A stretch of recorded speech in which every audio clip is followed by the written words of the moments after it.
ఏంటి గత 5 ఏళ్ల పాలనలో తిరుమల తిరుపతి దేవస్థానంలో పరకామణి కేసు చూసాము, లడ్డు విహారం చూసాము. కానీ రీసెంట్గా గోవిందస్వామి టెంపుల్లో కూడా 50 కేజీల దొంగతనం జరిగిందని చెప్పి విజిలెన్స్ వాళ్ళు ఒక నివేదిక ఇచ్చారు. అసలు ఎలా చూడొచ్చన్న గత 5 ఏళ్ల పాలనలోనే లడ్డు వ్యవహారం కానీ, పరకామణి కేసు కానీ, ఇప్పుడు బంగారు విషయంలో కానీ వైసీపీ నాయకులు ఇలా చేయడం ఎంతవరకు కరెక్ట్ అని అసలు తిరుమల తిరుపతి దేవస్థానంలో ఒక హిందువుగా మీరు ఏ విధంగా సమాధానం చెప్తారు దానికి? నమస్తే అండి. వాళ్ళకి దేవుడంటే నమ్మకం లేదు, మెయిన్ భక్తి లేదు. వాళ్ళకల్లా శాండు మైను వైను దోచుకోవటం దాచుకోవటం, అక్కడ దేవుణ్ణి కూడా ఈ రకంగా చేస్తున్నారంటే, అసలు సభ్య సమాజంలో తలదించుకునే పనులు చేస్తున్నారంటే ప్రజలందరూ గమనిస్తున్నారు. దేశవ్యాప్తంగా ఇది ఒక చర్చ జరుగుతుంది. ఏంటి ఆంధ్రప్రదేశ్లో ఇంత ఇదిగా చేస్తున్నారు, ఏంటి చేశారేంటి గత ప్రభుత్వం పాలకులు చా అని అందరూ తలదించుకునే విధంగా ఈ ప్రవర్తన ఉంది. పరకామణి కేసు ఏంటి, గోవిందరాజు గుడిలో బంగారం ఏంటి, 50 కేజీలు ఏంటి, ఇంకా అనేక అన్ని దేవాలయాల్లో చాలా కుంభకోణాలు చేశారు. 19 నుంచి 24 వరకు ఎక్కడైతే వనరులు ఉన్నాయి అన్ని ఏటిని వదలలేదు. ప్రజలకు మేలు చేస్తారని పాలకులుగా వాళ్ళని ఎంచుకుని పాలన చేయమని అంటే వాళ్ళు దాచుకోవటానికి దోచుకోవటానికి తప్ప ఇంకొక మంచి పని అంటూ చేయలేదు. ఆఖరికి దేవుళ్ళు కూడా వదలలేదంటే వాళ్ళ దుర్మార్గం ఎంత విచ్చలవిడి అయిపోయిందో చూడండి. ప్రజలు కూడా అందరూ కూడా దేశవ్యాప్తంగా చర్చ జరుగుతుంది. గత వైసీపీ ప్రభుత్వంలో ఎంత దారుణంగా ఎంత ఇదిగా జరిగినాయి అన్నీ కూడా ప్రభుత్వ అధికారులు ఒక్కొక్కటి బయట తీస్తుంటే అందరూ అమ్మో అని ఆశ్చర్యపోతున్నారు. ఇంత మహానటులా వీళ్ళు ఏమి చేయనట్టు ఎరగనట్టుగా ఉన్నారు, ఇంత ఇంత ఇంత కుంభకోణం చేసి ఇంత తిరుగుతున్నారా అని చెప్పి ప్రజలు అందరూ ఆశ్చర్యపోతున్నారు. అంటే వైసీపీ నాయకులందరూ మాట్లాడుతూ అసలు చంద్రబాబు గుడుల్ని కూడా వదలకుండా దానిలో కూడా రాజకీయం చేస్తూ ఉన్నాడు. పరకామణి కేసు కూడా అంతే, లడ్డూ వ్యవహారం కూడా అంతే. ఈ మొత్తం చంద్రబాబు రాజకీయ లబ్ధి కోసమే చేస్తా ఉన్నారని చెప్పి వైసీపీ నాయకులందరూ మాట్లాడుతున్నారు. మరేం చెప్తారు మరి? అసలు రాజకీయ లబ్ధి పొందాల్సిన అవసరం చంద్రబాబు గారికి ఏముందండి? ఈయనకి లేక వాళ్ళ నాన్న శవాన్ని అడ్డం పెట్టుకుని సంతకాలు పెట్టి సీఎం అవ్వాలనుకున్నాడా, లేకపోతే బాబాయ్ గొడ్డలు పెట్టుకుని గుండెపోటుగా చిత్రీకరించి ఎన్నికల లబ్ధి పొందింది జగన్మోహన్ రెడ్డి. ఆ రోజున వాళ్ళ బాబాయ్ చావును అడ్డం పెట్టుకుని జగన్మోహన్ రెడ్డి సీఎం పీఠం ఎక్కాడు.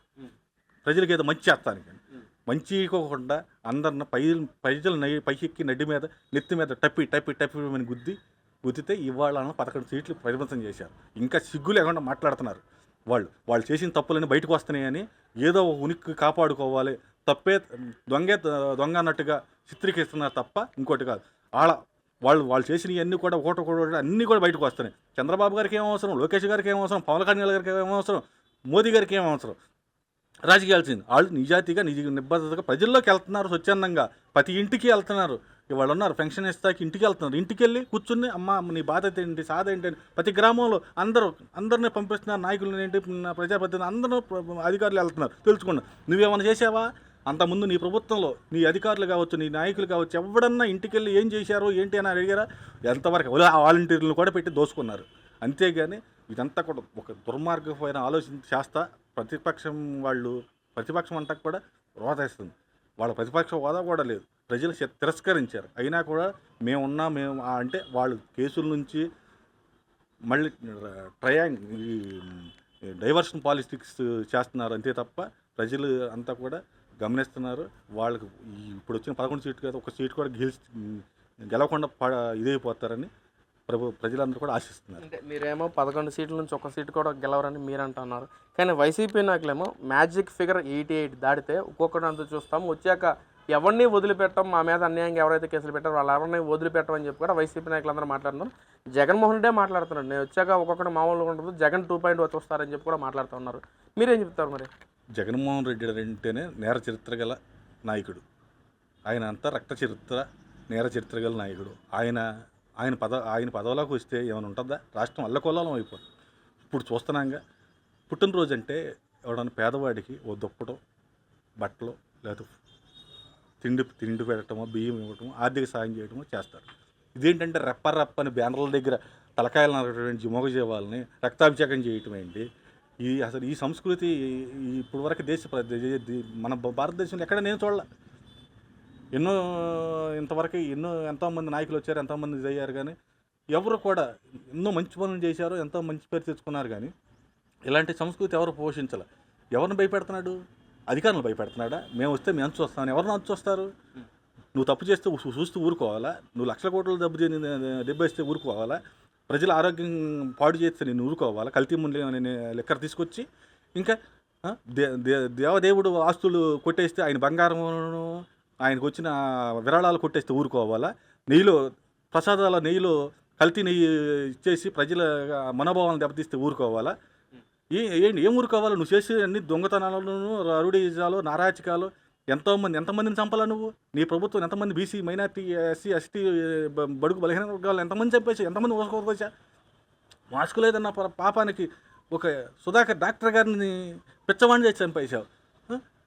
అమర్నాథ్ గౌడ్ అని పిల్లవాడు వాళ్ళ అక్కని ఎదిస్తున్నారని చెప్పి ఏంటి ఇది మీ ప్రవర్తన అని చెప్పి ఎదిరికించినందుకు ఆ కుర్రవాడిని నోటిలో గుడ్డ పెట్టి కాళ్ళు చేతులు కట్టి బతికుండంగా సజ్జ పెట్రోల్ పోసి తగలబెట్టారే. ఇదేనా మీ సంస్కృతి? ఇదేనా మీరు చెప్పేది? ఇప్పుడు రేపు వస్తే ఇంకా ఇప్పుడు చేసినవి కాకుండా ఇంకా అరాచకాలు చేస్తామనేగా మీరు చెప్పేది? ఈ రాష్ట్రాన్ని మొత్తం సర్వనాశనం చేసేయాలి, ఈ రాష్ట్రం ఆంధ్రప్రదేశ్గా ఉండకూడదు, సర్వనాశనం ఆంధ్రప్రదేశ్గా మార్చాలన్న కొంకణం కట్టుకున్నాడు జగన్మోహన్ రెడ్డి వాళ్ళ పార్టీ నాయకులు. అంతేగాని ఆంధ్రప్రదేశ్ సువిష్టంగా ఉండాలి, ఆంధ్రప్రదేశ్ అభివృద్ధి చెందాలి, ప్రతి పిల్లవాడు కూడా చదువుకున్న పిల్లవాళ్ళందరూ కూడా బయట విదేశాలకు వెళ్ళకోకుండా మన ఆంధ్రప్రదేశ్లో ఉద్యోగం చేసుకోవాలి అని చెప్పి చంద్రబాబు నాయుడు గారు, యువ నాయకుడు, మా భవిష్యత్ నాయకుడు లోకేష్ గారు, పవన్ కళ్యాణ్ గారు, జాతీయ మన మోదీ గారి ఇదితో వీళ్ళని బాగు చేయాలని చూస్తుంటే ఈయన సర్వనాశనం వచ్చిన కంపెనీలు కూడా పోగొట్టాలని చెప్పి భయభ్రాంతులు చేస్తున్నాడు తప్ప ఇంకోటి అయితే కాదు. ఆంధ్రప్రదేశ్ బాగుపడటం చూసి ఓరవలేక ఈయన వచ్చే కంపెనీలను కానీ ఇక్కడ జరుగుతున్న డెవలప్మెంట్ ఏ రకంగా అడ్డుకోవాలి, ఏ రకంగా ఇక్కడ విధ్వంసం సృష్టించాలి అని చెప్పి భయానక వారకతను తీసుకురావాలని చెప్పి ఈయన ప్రయత్నిస్తున్నాడు. ఆయన ఆలోచనలు జరగవు. ఇదంతా కూడా ప్రశాంతంగా ఉంటుంది. లా అండ్ ఆర్డర్ విషయంలో కావచ్చు, అన్ని విషయాల్లో కూడా ప్రశాంతంగా జరిగిద్ది. ప్రభుత్వ అధికారులు వాళ్ళ పని వాళ్ళు చేసుకుని పోతారు. చట్టం ఎవరు చుట్టం కాదు. నేను తప్పు చేస్తే నన్నైనా ఇచ్చేస్తారు. ఎవరు తప్పు చేస్తే ఎవరైనా శిక్షార్హులే.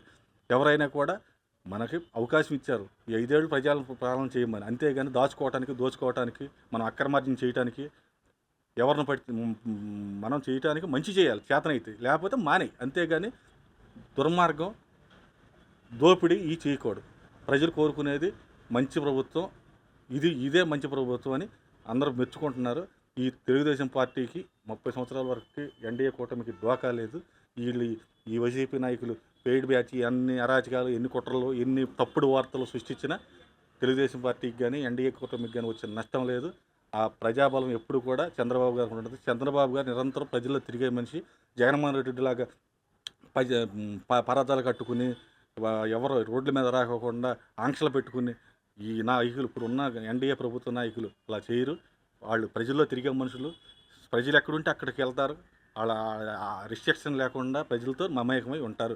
ప్రజలు కూడా అదే కోరుకుంటున్నారు.